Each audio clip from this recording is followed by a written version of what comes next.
বাঙালির ঐতিহ্য বহন। চলুন তুলে ধরা যাক বাঙালির পাতে সংস্কৃতির সাতকাহন। নমস্কার, শুরু করছি আজকের নতুন ভিডিও। কলকাতা তথা সমগ্র পশ্চিমবঙ্গে ছড়িয়ে আছে নানান ধরনের খাবার, আর সবথেকে পুরানো খাবারের সম্ভার হলো মিষ্টি। আর এই মিষ্টি নিয়ে রয়েছে নানান কাহিনী, নানান দ্বন্দ্ব, ঝঞ্ঝাট, এমনকি ত্যায্যপুত্র হবার মতো কাহিনী। তবে যেমনই খাবারের সম্ভার হোক না কেন, যাত্রাপথ শুরু হয় উত্তর কলিকাতার হাত ধরে।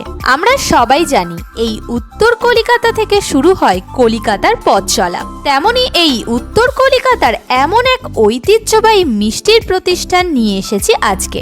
এই প্রতিষ্ঠানের লাল দই আর প্রাণহারা মিষ্টি অতি জনপ্রিয়। শতাব্দী পুরানো এই দোকানটি শ্যামবাজারের ফরিয়াপুকুরে অবস্থিত। এটি আমিনিয়ার শ্যামবাজার আউটলেটের ঠিক বিপরীতে অবস্থিত। আর এই দোকানটির নাম হলো অমৃত। দোকানটি দেখতে কিন্তু একটি সাধারণ পাড়ার দোকানের মতো। শহর জুড়ে এই দোকানটি তাদের তৈরি লাল মিষ্টি দইয়ের জন্য খুবই বিখ্যাত। তবে এই দোকানের আরও একটি বিখ্যাত মিষ্টি হলো প্রাণহারা। এই মিষ্টির উৎপত্তি কিন্তু পশ্চিমবঙ্গ বা কলকাতার কোনো জায়গায় হয়নি। এই মিষ্টির উৎপত্তি হয়েছিল বাংলাদেশে। প্রাণহারা শব্দের অর্থ হলো মন চুরি বা হৃদয় চুরি করা। এটি তৈরি হয় নরম মেওয়া আর দই দিয়ে, যেটি খেতে হয় ভীষণ সুস্বাদু। একবার খেলে বারবার খেতে মন চাইবে।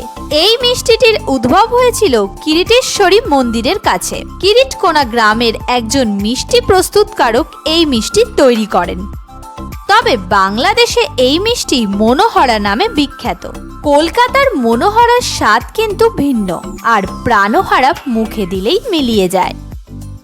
আজকের গল্প এই পর্যন্ত। এরকম নিত্য নতুন গল্প শুনতে আমাদের চ্যানেলকে লাইক, কমেন্ট, শেয়ার, সাবস্ক্রাইব করে আমাদের পাশে থাকবেন। ধন্যবাদ।